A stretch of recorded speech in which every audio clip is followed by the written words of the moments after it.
And welcome to Mindfulness at Lunch. I'm Angie Chu, the CEO and Mindfulness Principal at Brown Center.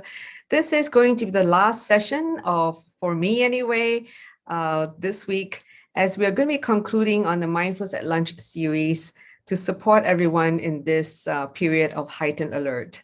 However, you can still join me on my mind and body sessions every Saturday at 8:30 in the morning till 9:45.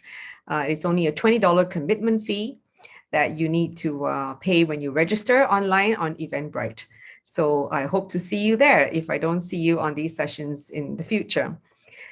So like everything good, it comes to an end, but like everything bad, it also comes to an end. So in life, there's always the experiences that are positive and negative, and they are transient. Whenever you feel that something is not going well, this too will pass. And when things are going well, appreciate every moment of it. Because between two moments that are negative, there's always a positive moment. And between two positive moments, there's always a negative moment, because that's just how life is. The changes in the world, in our life, in the people that we live with, that we work with, will always be going up and down. So when we have a realistic view of life, appreciating when things are good, and knowing that when things are not good, they will pass, then we have this way of living from moment to moment, instead of trying to predict what is going to happen in the future, worrying that something is going to go wrong when things are going well. And when things are going not so well, is to know that, hey, this too will pass, and not to be worried about it, because it's just the nature of the world. All right, so now let's do a little bit of a practice to calm our nerves. It is usually our nerves that are on tatters when we are not feeling confident, or when there are things worrying us in the mind. That it's such a natural phenomena to be a human living with fear. And fear is often an emotion that is overlooked, or we are actually not aware of what is fueling that fear. But in a human or in an animal, there's always this fear of being threatened. And in some sense, it helps us to stay alive, to survive. And then there are some fears which drives us to do things right so that we don't get in trouble. So fear has its positive side as well. It's not always negative. And then there is a certain amount of fear that puts a certain stress on our body and mind that causes us then to accelerate and do things better. So there's also the good side of fear. But the bad side of fear is when it's intense fear that is perpetuated by thoughts that are just not empowering. In fact, they are disempowering and destructive. Like even worrying about how we're going to die, right? Or if we're going to fall sick, or are my kids going to be okay? Or my kids are going to take exam, what if they fail? These kind of thoughts are not helpful. And when we're aware that they're not helpful, then we can start to transform these thoughts. So one of the courses that deal with this is the mindfulness-based cognitive therapy course, which I'm going to be running two of these courses in September, the later part of this year. So if you are interested and you do have a habit of worrying, then these courses would be very beneficial for you. First is just to be aware of how you're feeling, what it's doing to your body, and the thoughts that are so-called driving you crazy. Okay, so let's now just focusing on the shoulders, and let's just relax the shoulders a little bit by rotating them. Starting with either direction is fine. It's just to give it a bit of relief. Yeah. Good. And now focusing on the neck, and just turn the face to the right and left. And facing the front, and just drop your face down, chin to the chest. And feel the stretch on the back of the neck. And slowly tilt your head up, respecting of how far your head is able to Lean back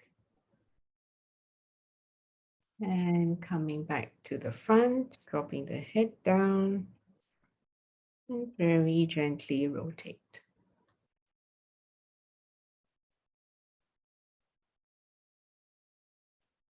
and change direction.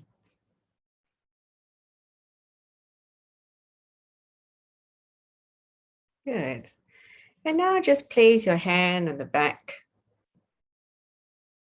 and push the elbow down and just give it a nice stretch. Yeah. You feel the stretch? And now straighten the head up and lengthen the spine. Wonderful. And now change to the other arm and push it down.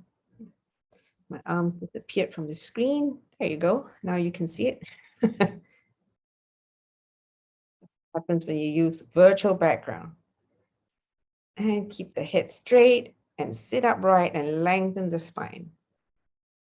Wonderful. Okay. So now just sit with your body upright. Place your hands gently on your lap, feet on the ground. If your feet are not touching the ground, shift your bum forward on the seat. And now gently closing your eyes and take 3 beautiful deep breaths.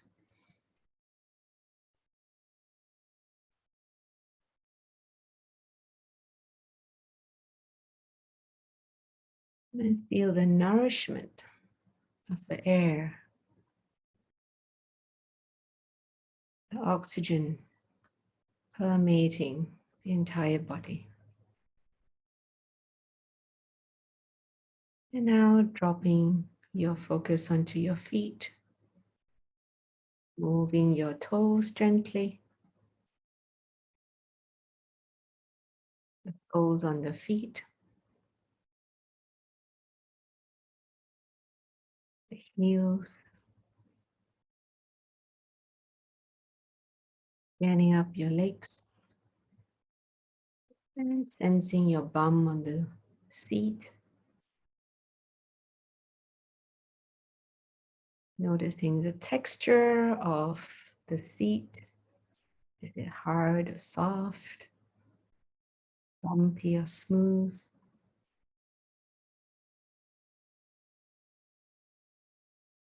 Light up the back, lengthen your spine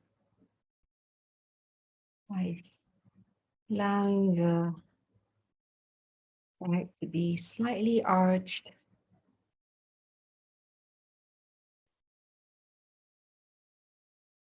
Checking into your shoulders,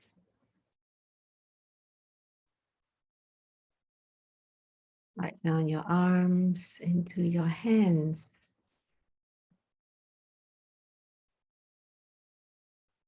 and fingers.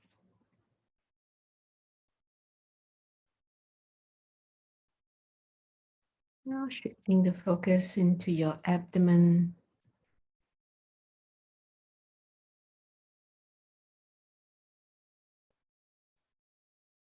chest,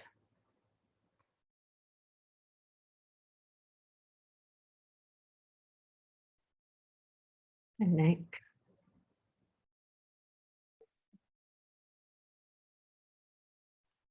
Scanning up your face, starting from the chin to the lips, relaxing your cheeks,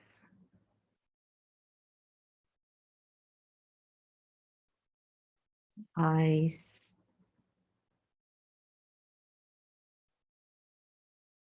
the forehead,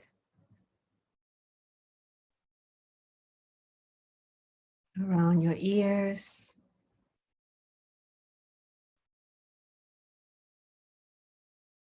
all over your scalp,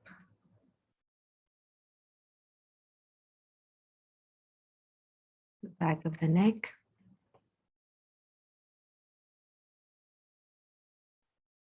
and dropping into your breath.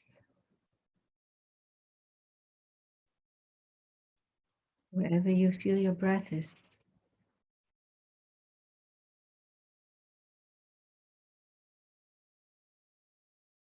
And if there are sounds around you, accept these sounds. Avoid calling them noise, they're just sounds, part of your environment. And very gently, just reconnect with the breath.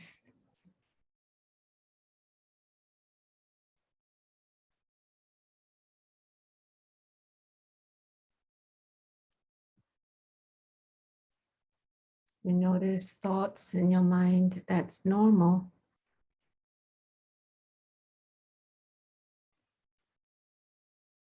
Just guide your mind gently back to the breath, using the breath as the anchor.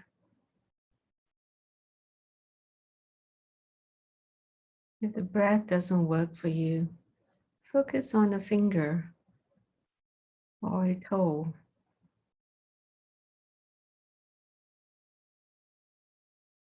You can even tap your finger and focus on the tapping.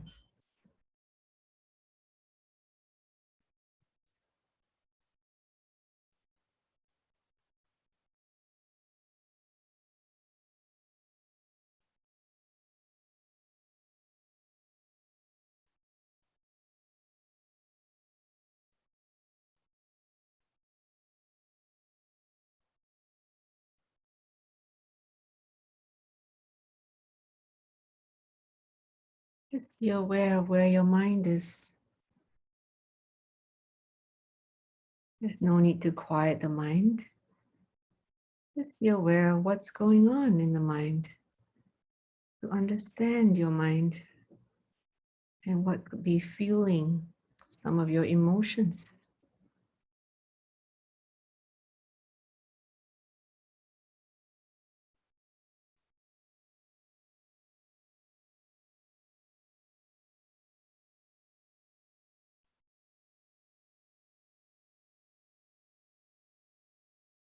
And as you just sit with your breath, you just watch the thoughts. Thoughts will come and thoughts will leave. Observe how long a thought stays before it leaves. Watch the thoughts like you're watching characters in a movie.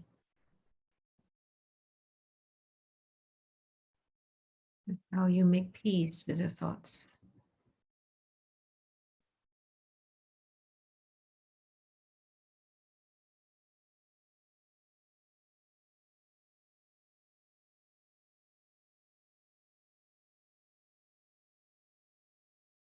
And you can just sit back and watch them. You will discover these thoughts have no power over you. But you can just let them come, hang out for a while, and then they just leave.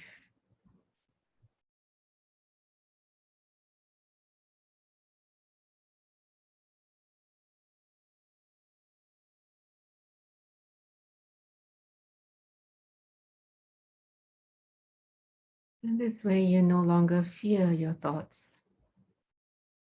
or be overpowered by your thoughts. You discover that you can stay centered, grounded, just being aware, unmoved by these thoughts.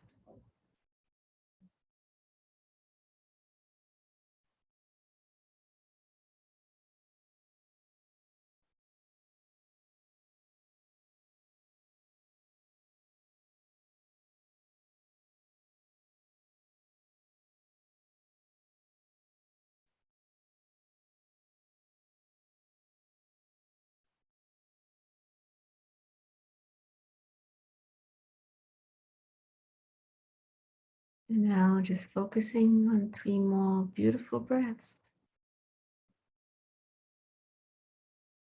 And slowly Opening your eyes.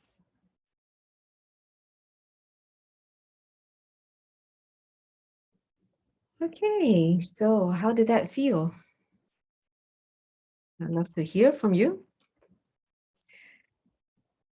I hope that practice helps you to realize that it is usually the thoughts that make you upset all over again or make you feel angry, worried, fearful of the future. Trauma is due to a memory that has been stored in terms of the event and gets replayed over and over again in your mind. When we become aware of how these thoughts are torturing us and not actually the event, then we are able to let go, accept whatever has happened and let go. It takes work, it takes practice, but this is how we can find that inner peace that we all cherish, to be free from these thoughts haunting us. But they only haunt us when we let them haunt us.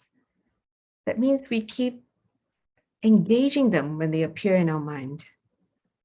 We keep fearing them when they appear in our mind. But if we can just sit and be centered by them, we are free from them. We are grounded and we just watch these thoughts like a movie.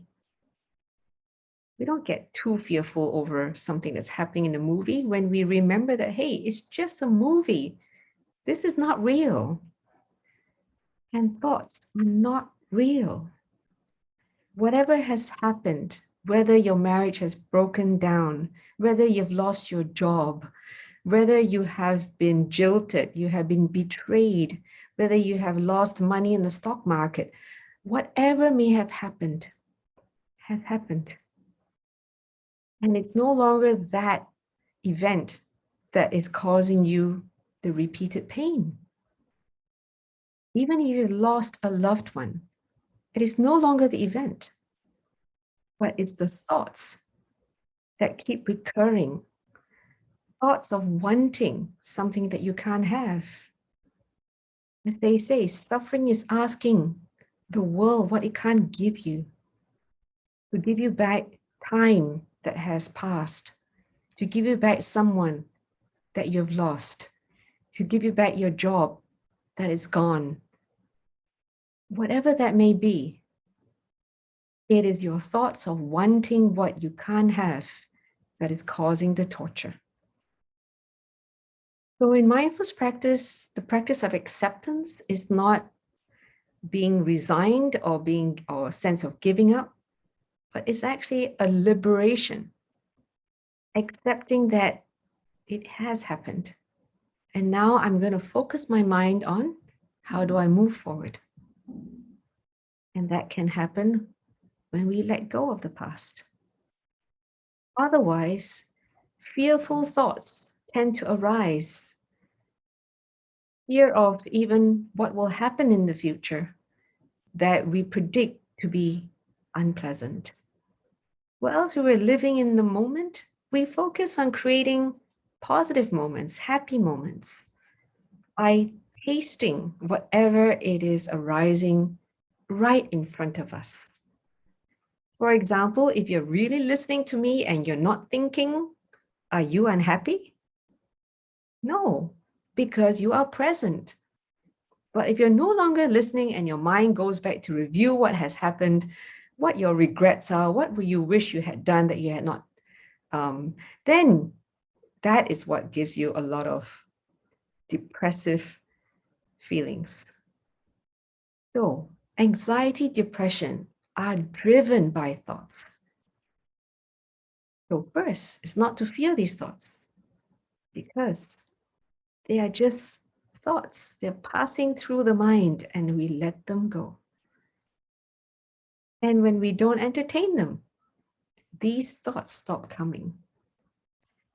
So this is a practice that's very powerful in order for us to let go of the past, let go of the future, and just focus on being present. Now, that's not to say we don't plan for the future. That's planning. But that's not like sitting there and daydreaming of the future and worrying about what's going to happen next. Monday is going to come. Who knows what the relaxation of the restrictions are? Well, when Monday comes or when Sunday comes, when they announce it, that's when we know. Between now and then, we continue living in the present and enjoying the serenity, the peace, the nature of whatever is happening right now under our nose. So I hope that is helpful. And now I'm going to read your questions. Okay, if we keep being kind, but other people take us for granted and continue to be unkind, does that mean that we always turn the other cheek? Not possible to be Mother Teresa. Well, a very good question. Very often, people think that by being kind, it means that people will take advantage of us. Being kind means that we are aware of our own limitations as well, and we respect our own limitations. And also, we are aware of the limitations of others and respect their limitations so that we're not trying to push anything beyond the limits. For example, if I notice that my staff can't do a certain thing, being kind means that, okay, I accept that she can't do it now, and I focus on how do I train her up to be able to do what she's not able to do right now. So being kind doesn't mean that, oh, okay, now you don't have to do it anymore and let somebody else do it, but is to, in that moment, be aware of what needs to be done, which is more positive and constructive in nature. Now, if someone is asking me to do something that I can't do, or I don't have the ability to do it right now, that I'm going to be kind by saying, no, I'm sorry, I can't do it. Then they say, why not? Well, I just can't. And please respect my answer. So it doesn't mean by being kind, I will be a pushover, I'll be a doormat. On the contrary, you're going to be able to say no in a gentler way without getting upset, without all these narratives like, why are you being so mean to me? Why are you always trying to take advantage of me?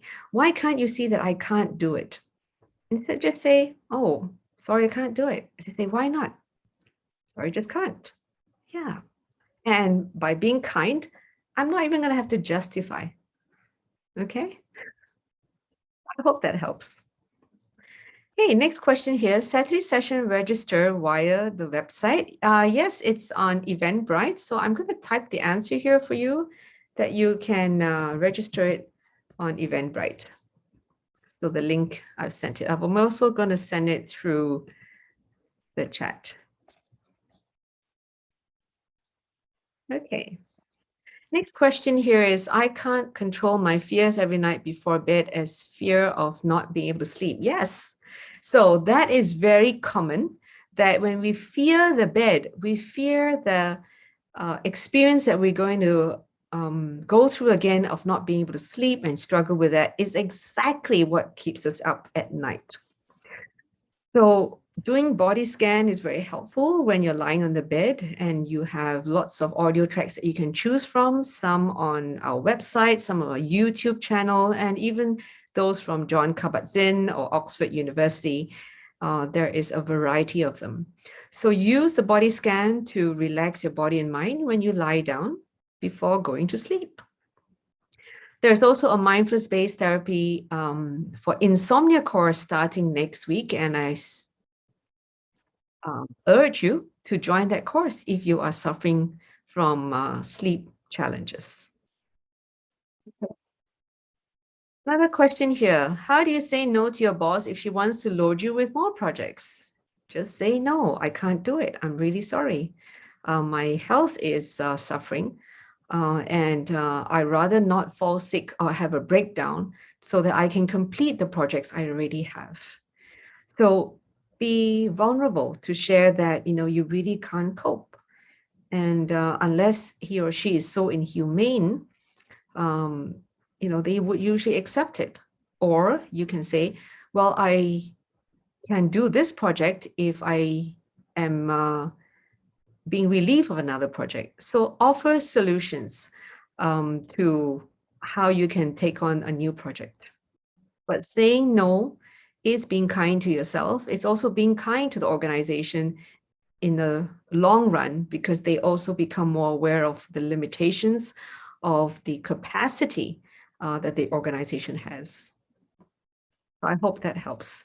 But if you really are challenged by it, please request for counseling at our organization, because it may be more complex than just saying no. Because sometimes it's because there has been a breakdown in your relationship with your boss, and there is some foundational work that needs to be done. Okay, another question here. Angie, sometimes it's not what we want to repeat the same thoughts or judgments in our mind, but that frequent contact with the person continues to cause us to perpetuate these thoughts. How do you think we can cope with this? Excellent question. So it doesn't mean that because I practice mindfulness that everyone is nice to me. Occasionally, I have people who are also not nice to me. And when I go to certain places or I see certain things, it may remind me of that person. And I notice the stress that is felt in the body. So my usual antidote for that is to be able to use the loving kindness practice, which is I would say in my mind, may I be well and happy, and may this person be well and happy. And if I meet that person, that's the same thing I would do. May I be well and happy.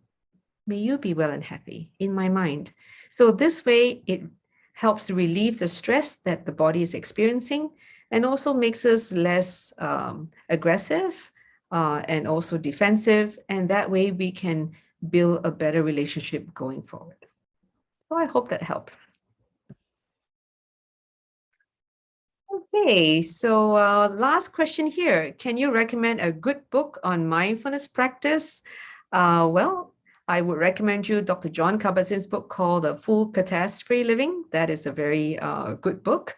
There are also books by Mark Williams on the mindful way and finding peace in a frantic world. So these are some really good books by luminaries in the mindfulness space.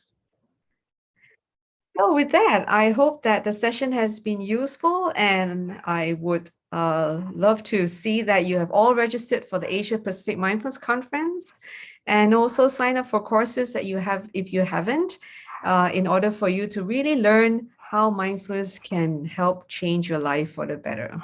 It is a journey, and it is a practice that we have to continue with. It's like brushing our teeth or washing our face every morning. It's not something that we just wash a few times and the rest of the life we don't. We have to keep washing it every day. So oxygenating our body and nourishing our mind are part and parcel of keeping our mind and body healthy. So thank you, everyone, for spending your weeks with us while you're being restricted to work in the office and not being able to dine out, but that will soon be changing. So welcome the changes that are coming ahead of you, and take them on one at a time and stay present, centered, and grounded. So with that, have a lovely week ahead. See you all sometime, somewhere, and hopefully you'll be signing up for the Mind and Body session, and I'll be seeing you every Saturday. Take care. Bye-bye.